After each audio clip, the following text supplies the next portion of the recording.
अगर आप कंफ्यूज हैं कि आपको ब्रिज लगवाना चाहिए या इम्प्लांट करवाना चाहिए, अगर कोई आपका मिसिंग टीथ है, दांत अगर नहीं है सपोज, तो ये वीडियो आपके लिए है।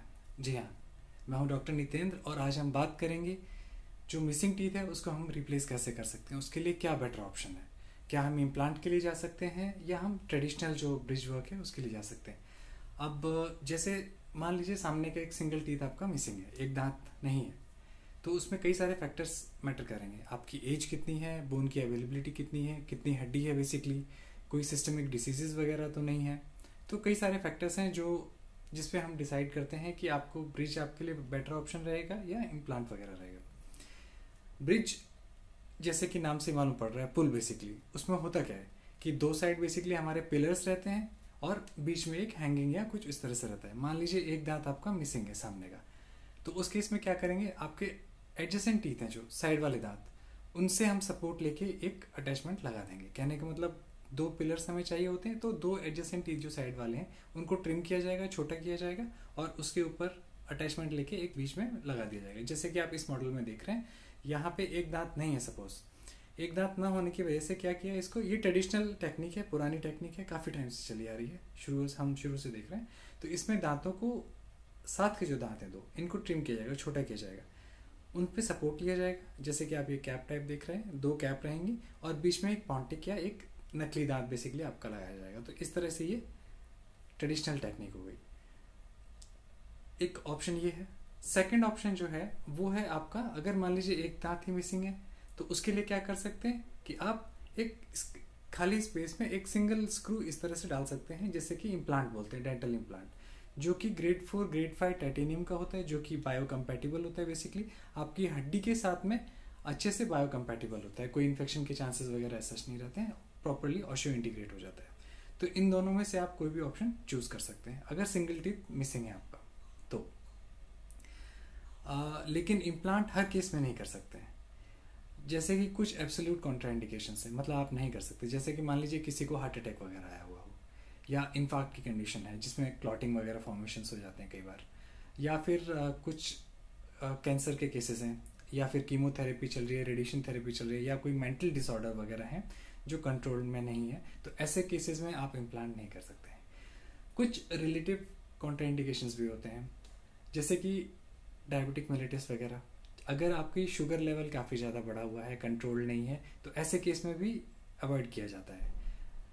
अगर आप शुगर लेवल आपका कंट्रोल में है तो आप इम्प्लांट के लिए जा सकते हैं। अगर आप स्मोकिंग की हैबिट है तो कोशिश कीजिए अवॉइड कीजिए इम्प्लांट के लिए, क्योंकि ये Contra indicated, absolute Contra indication नहीं है, लेकिन हाँ मतलब रिलेटिव कॉन्ट्रा इंडिकेशन है, क्योंकि स्मोकिंग की वजह से इन्फेक्शन के चांसेस बढ़ जाते हैं, आपका इम्प्लांट फेल होने के चांसेस बढ़ जाएंगे।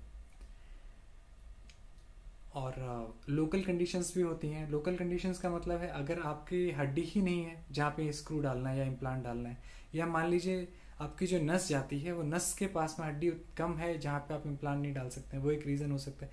या मान लीजिए आपके ऊपर का साइनस है जहाँ पे साइनस के लिए बोन बहुत कम है, तो आप वहाँ उस रीज़न से भी कई बार इम्प्लांट नहीं डाल सकते। तो कई सारी चीज़ें हैं जो हमें देखनी पड़ती हैं। अगर बहुत ज़्यादा सीवियर पायरिया की कंडीशन है, ऐसे केसेस में हड्डी की क्वालिटी अच्छी नहीं है, या मान लीजिए कुछ बोन डिसीजेज हैं बेसिकली जो एब्सोल्यूट कॉन्ट्राइंडिकेशंस कह जाती हैं, पाइजेट्स डिसीज वगैरह, ऑस्टियोमलेशिया, तो ये हड्डियों की जो कंडीशन है, ऑस्टियोपोरोसिस की कंडीशन जैसे आगे मान लीजिए, उसमें क्या है कि आपकी जो बोन है वो काफ़ी ज़्यादा ब्रिटल होती चली जाती है, ब्रिटल होती है, फ्रेजाइल हो जाती है, टूटने के चांसेस रहते हैं, और नई जो बोन है वो नहीं बन पाती एक्चुअली। तो वो उन केसेस में भी आप इम्प्लांट नहीं प्लेस कर सकते। तो ऐसे केस में फिर ट्रेडिशनल टेक्निक हमें करनी पड़ेगी, जो कि है हमारी ब्रिज वर्क वाली, जो आपको ब्रिज बताया है, इस तरह से दो दांतों का सपोर्ट लेके इस तरह से ब्रिज। बट ये उन्हीं केसेस में एप्लीकेबल होगा जब हमारा आगे और पीछे के जो दांत हैं वो सपोर्टिव होने चाहिए। मालूम पड़ा लास्ट का दांत आप रिप्लेस कर रहे हैं या सेकंड लास्ट टीथ रिप्लेस कर रहे हैं, उसके पीछे कोई दांत ही नहीं है, तो उस केस में फिर आप ब्रिज नहीं लगा पाएंगे। फिर उसके लिए अलग एक ऑप्शन हमारे पास, थर्ड ऑप्शन होता है, जिसे हम लोग पार्शियल डेंचर बोलते हैं। पार्शियल डेंचर बेसिकली आपने देखा होगा बाबा या दादा लोगों को डेंचर जो निकाल के रख देते हैं पानी के अंदर फिर रोज लगाना है, तो वो एक चीज़ है, वो सबसे इकोनॉमिकल है।